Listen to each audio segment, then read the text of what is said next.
मेरे प्यारे देशवासियों, नमस्कार। मन की बात में एक बार फिर हमें जुड़ने का अवसर मिला है। आज का ये एपिसोड मुझे भावुक करने वाला है। मुझे बहुत सी पुरानी यादों से घेर रहा है।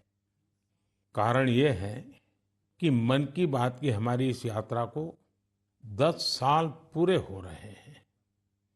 10 साल पहले मन की बात का प्रारंभ 3 अक्टूबर को विजयादशमी के दिन हुआ था। और ये कितना पवित्र संयोग है कि इस साल 3 अक्टूबर को जब मन की बात के 10 वर्ष पूरे होंगे, तब नवरात्रि का पहला दिन होगा। मन की बात की इस लंबी यात्रा के कई ऐसे पड़ाव हैं जिन्हें मैं कभी भूल नहीं सकता। मन की बात के करोड़ों श्रोता हमारी इस यात्रा के ऐसे साथी हैं जिनका मुझे निरंतर सहयोग मिलता रहा। देश के कोने कोने से उन्होंने जानकारियां उपलब्ध कराई। मन की बात के श्रोता ही इस कार्यक्रम के असली सूत्रधार हैं। आमतौर पर एक धारणा ऐसी घर कर गई है कि जब तक चटपटी बातें न हो, नकारात्मक बातें न हो, तब तक उसको ज्यादा तवज्जो नहीं मिलती है। लेकिन मन की बात ने साबित किया है कि देश के लोगों में पॉजिटिव जानकारी की कितनी भूख है। पॉजिटिव बातें, प्रेरणा से भर देने वाले उदाहरण, हौसला देने वाली गाथाएं लोगों को बहुत पसंद आती हैं। जैसे एक पक्षी होता है चकोर, जिसके बारे में कहा जाता है कि वो सिर्फ वर्षा की बूंद ही पीता है। मन की बात में हमने देखा कि लोग भी चकोर पक्षी की तरह देश की उपलब्धियों को, लोगों की सामूहिक उपलब्धियों को कितने गर्व से सुनते हैं। मन की बात की 10 वर्ष की यात्रा ने एक ऐसी माला तैयार की है जिसमें हर एपिसोड के साथ नई गाथाएं, नए कीर्तिमान, नए व्यक्तित्व जुड़ जाते हैं। हमारे समाज में सामूहिकता की भावना के साथ जो भी काम हो रहा हो, उन्हें मन की बात के द्वारा सम्मान मिलता है। मेरा मन भी तभी गर्व से भर जाता है जब मैं मन की बात के लिए आई चिट्ठियों को पढ़ता हूं। हमारे देश में कितने प्रतिभावान लोग हैं, उनमें देश और समाज की सेवा करने का कितना जज्बा है। वो लोगों की निस्वार्थ भाव से सेवा करने में अपना पूरा जीवन समर्पित कर देते हैं। उनके बारे में जानकर मैं ऊर्जा से भर जाता हूं। मन की बात की ये पूरी प्रक्रिया मेरे लिए ऐसी है जैसे मंदिर जाकर के ईश्वर के दर्शन करना। मन की बात की हर बात को, हर घटना को, हर चिट्ठी को मैं याद करता हूं, ऐसा लगता है कि मैं जनता जनार्दन, जो मेरे लिए ईश्वर का रूप है, मैं उनका दर्शन कर रहा हूं। साथियों, मैं आज दूरदर्शन, प्रसार भारती और ऑल इंडिया रेडियो से जुड़े सभी लोगों की भी सराहना करूंगा। उनके अथक प्रयासों से मन की बात इस महत्वपूर्ण पड़ाव तक पहुंचा है। मैं विभिन्न टीवी चैनल्स को, रीजनल टीवी चैनल्स का भी आभारी हूं जिन्होंने लगातार इसे दिखाया है। मन की बात के द्वारा हमने जिन मुद्दों को उठाया, उन्हें लेकर कई मीडिया हाउसेज ने मुहिम भी चलाई। मैं प्रिंट मीडिया को भी धन्यवाद देता हूं कि उन्होंने इसे घर घर तक पहुंचाया। मैं उन यूट्यूबर्स को भी धन्यवाद दूंगा जिन्होंने मन की बात पर अनेक कार्यक्रम किए। इस कार्यक्रम को देश की 22 भाषाओं के साथ 12 विदेशी भाषाओं में भी सुना जा सकता है। मुझे अच्छा लगता है जब लोग ये कहते हैं कि उन्होंने मन की बात कार्यक्रम को अपनी स्थानीय भाषा में सुना। आप में से बहुत से लोगों को ये पता होगा कि मन की बात कार्यक्रम पर आधारित एक क्विज कंपटीशन भी चल रहा है जिसमें कोई भी व्यक्ति हिस्सा ले सकता है। mygov.in पर जाकर आप इस कंपटीशन में हिस्सा ले सकते हैं और इनाम भी जीत सकते हैं। आज इस महत्वपूर्ण पड़ाव पर मैं एक बार फिर आप सबसे आशीर्वाद मांगता हूं। पवित्र मन और पूर्ण समर्पण भाव से मैं इसी तरह भारत के लोगों की महानता के गीत गाता रहूं। देश की सामूहिक शक्ति को हम सब इसी तरह सेलिब्रेट करते रहें, यही मेरी ईश्वर से प्रार्थना है, जनता जनार्दन से प्रार्थना है। मेरे प्यारे देशवासियों, पिछले कुछ सप्ताह से देश के अलग अलग हिस्सों में जबरदस्त बारिश हो रही है। बारिश का ये मौसम हमें याद दिलाता है कि जल संरक्षण कितना जरूरी है, पानी बचाना कितना जरूरी है। बारिश के दिनों में बचाया गया पानी जल संकट के महीनों में बहुत मदद करता है और यही कैच द रेन जैसे अभियानों की भावना है। मुझे खुशी है कि पानी के संरक्षण को लेकर कई लोग नई पहल कर रहे हैं। ऐसा ही एक प्रयास उत्तर प्रदेश के झांसी में देखने को मिला है। आप जानते ही हैं कि झांसी बुंदेलखंड में है, जिसकी पहचान पानी की किल्लत से जुड़ी हुई है। यहां झांसी में कुछ महिलाओं ने गुरारी नदी को नया जीवन दिया है। ये महिलाएं सेल्फ हेल्प ग्रुप से जुड़ी हैं और उन्होंने जल सहेली बनकर इस अभियान का नेतृत्व किया है। इन महिलाओं ने मृतप्राय हो चुकी गुरारी नदी को जिस तरह से बचाया है, उसकी किसी ने कल्पना भी नहीं की होगी।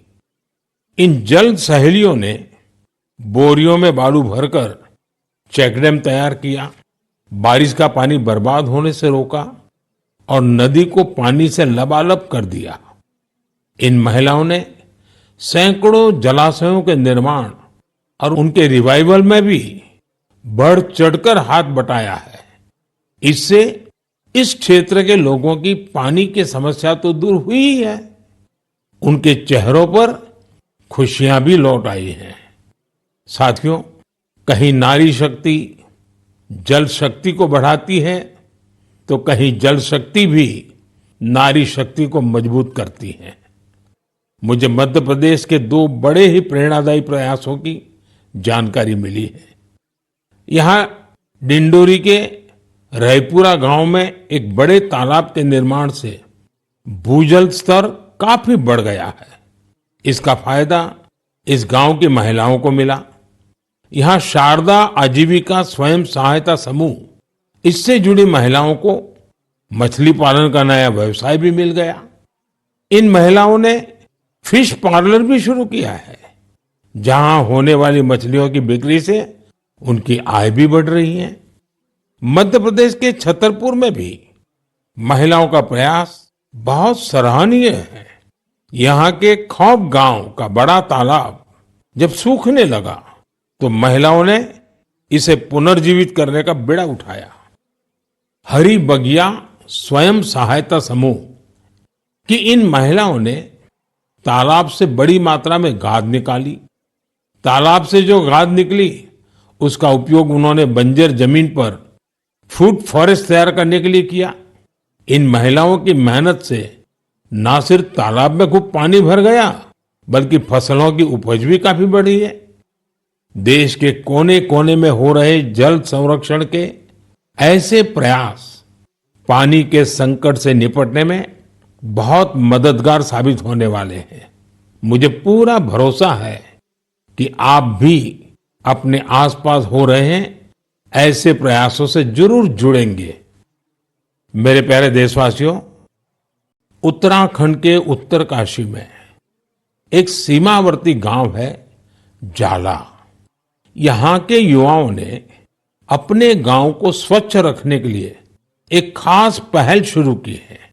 वे अपने गांव में धन्यवाद प्रकृति या कहें थैंक यू नेचर अभियान चला रहे हैं। इसके तहत गांव में रोजाना 2 घंटे सफाई की जाती है। गांव की गलियों में बिखरे हुए कूड़े को समेटकर उसे गांव के बाहर तय जगह पर डाला जाता है। इससे जाला गांव भी स्वच्छ हो रहा है और लोग जागरूक भी हो रहे हैं। आप सोचिए, अगर ऐसे ही हर गांव, हर गली, हर मोहल्ला अपने यहां ऐसा ही थैंक यू अभियान शुरू कर दें तो कितना बड़ा परिवर्तन आ सकता है। साथियों, स्वच्छता को लेकर पुडुचेरी के समुद्र तट पर भी जबरदस्त मुहिम चलाई जा रही है। यहाँ रम्या जी नाम की महिला माहे म्युनिसिपैलिटी और इसके आसपास के क्षेत्र के युवाओं की एक टीम का नेतृत्व कर रही है। इस टीम के लोग अपने प्रयासों से माहे एरिया और खासकर वहां के बीचेज को पूरी तरह साफ सुथरा बना रहे हैं। साथियों, मैंने यहां सिर्फ 2 प्रयासों की चर्चा की है, लेकिन हम आसपास देखें तो पाएंगे कि देश के हर किस हिस्से में स्वच्छता को लेकर कोई न कोई अनोखा प्रयास जरूर चल रहा है। कुछ ही दिन बाद आने वाले 2 अक्टूबर को स्वच्छ भारत मिशन के 10 साल पूरे हो रहे हैं। यह अवसर उन लोगों के अभिनंदन का है जिन्होंने इसे भारतीय इतिहास का इतना बड़ा जन आंदोलन बना दिया। ये महात्मा गांधी जी को भी सच्ची श्रद्धांजलि है, जो जीवन पर्यंत इस उद्देश्य के लिए समर्पित रहे। साथियों, आज ये स्वच्छ भारत मिशन की ही सफलता है कि वेस्ट टू वेल्थ का मंत्र लोगों में लोकप्रिय हो रहा है। लोग रिड्यूस, रीयूज और रिसाइकल पर बात करने लगे हैं, उसके उदाहरण देने लगे हैं। अब जैसे मुझे केरला में कोझिकोड में एक शानदार प्रयास के बारे में पता चला। यहां 74 ईयर के सुब्रमण्यम जी 23,000 से अधिक कुर्सियों की मरम्मत करके उन्हें दोबारा काम लायक बना चुके हैं। लोग तो उन्हें रिड्यूस, रीयूज और रिसाइकल यानी RRR चैंपियन भी कहते हैं। उनके इन अनूठे प्रयासों को कोझिकोड सिविल स्टेशन, पीडब्ल्यूडी और LIC के दफ्तरों में देखा जा सकता है। साथियों, स्वच्छता को लेकर जारी अभियान से हमें ज्यादा से ज्यादा लोगों को जोड़ना है और ये अभियान किसी एक दिन का, एक साल का नहीं होता है। ये युगों युगों तक निरंतर करने वाला काम है। ये जब तक हमारा स्वभाव बन जाए स्वच्छता, तब तक करने का काम है। मेरा आप सबसे आग्रह है कि आप भी अपने परिवार, दोस्तों, पड़ोसियों या सहकर्मियों के साथ मिलकर स्वच्छता अभियान में हिस्सा जरूर लें। मैं एक बार फिर स्वच्छ भारत मिशन की सफलता पर आप सभी को बधाई देता हूं। मेरे प्यारे देशवासियों, हम सभी को अपनी विरासत पर बहुत गर्व है और मैं तो हमेशा कहता हूं, विकास भी, विरासत भी। यही वजह है कि मुझे हाल की अपनी अमेरिका यात्रा के एक खास पहलू को लेकर बहुत सारे संदेश मिल रहे हैं। एक बार फिर हमारी प्राचीन कलाकृतियों की वापसी को लेकर बहुत चर्चा हो रही है। मैं इसे लेकर आप सबकी भावनाओं को समझ सकता हूं और मन की बात के श्रोताओं को भी इस बारे में बताना चाहता हूं। साथियों, अमेरिका की मेरी यात्रा के दौरान अमेरिकी सरकार ने भारत को करीब 300 प्राचीन कलाकृतियों को वापस लौटाया है।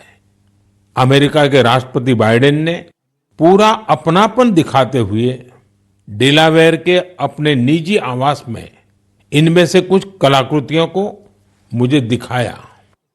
लौटाई गई कलाकृतियां टेराकोटा, स्टोन, हाथी के दांत, लकड़ी, तांबा और कांसे जैसी चीजों से बनी हुई है। इनमें से कई तो 4000 साल पुरानी है।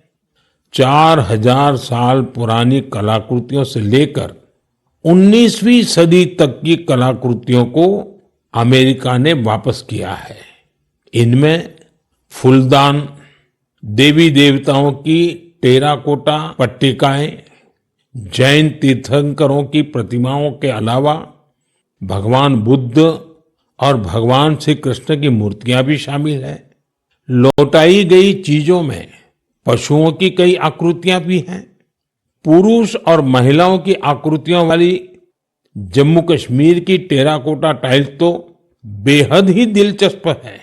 इनमें कांसे से बनी भगवान श्री गणेश जी की प्रतिमाएं भी हैं, जो दक्षिण भारत की हैं। वापस की गई चीजों में बड़ी संख्या में भगवान विष्णु की तस्वीरें भी हैं। ये मुख्य रूप से उत्तर और दक्षिण भारत से जुड़ी हैं। इन कलाकृतियों को देखकर पता चलता है कि हमारे पूर्वज बारीकियों का कितना ध्यान रखते थे। कला को लेकर उनमें गजब की सूझबूझ थी। इनमें से बहुत सी कलाकृतियों को तस्करी और दूसरे अवैध तरीकों से देश के बाहर ले जाया गया था। यह गंभीर अपराध है। एक तरह से यह अपनी विरासत को खत्म करना जैसा है। लेकिन मुझे इस बात की बहुत खुशी है कि पिछले एक दशक में ऐसी कई कलाकृतियां और हमारी बहुत सारी प्राचीन धरोहरों की घर वापसी हुई है। इस दिशा में आज भारत कई देशों के साथ मिलकर काम भी कर रहा है। मुझे विश्वास है, जब हम अपनी विरासत पर गर्व करते हैं तो दुनिया भी उसका सम्मान करती है। और उसी का नतीजा है कि आज विश्व के कई देश हमारे यहां से गई हुई ऐसी कलाकृतियों को हमें वापस दे रहे हैं। मेरे प्यारे साथियों, अगर मैं पूछूं कि कोई बच्चा कौन सी भाषा सबसे आसानी से और जल्दी सीखता है, तो आपका जवाब होगा मातृभाषा। हमारे देश में लगभग 20,000 भाषाएं और बोलियां हैं और ये सब की सब किसी न किसी की तो मातृभाषा है ही है। कुछ भाषाएं ऐसी हैं जिनका उपयोग करने वालों की संख्या बहुत कम है। लेकिन आपको ये जानकर खुशी होगी कि उन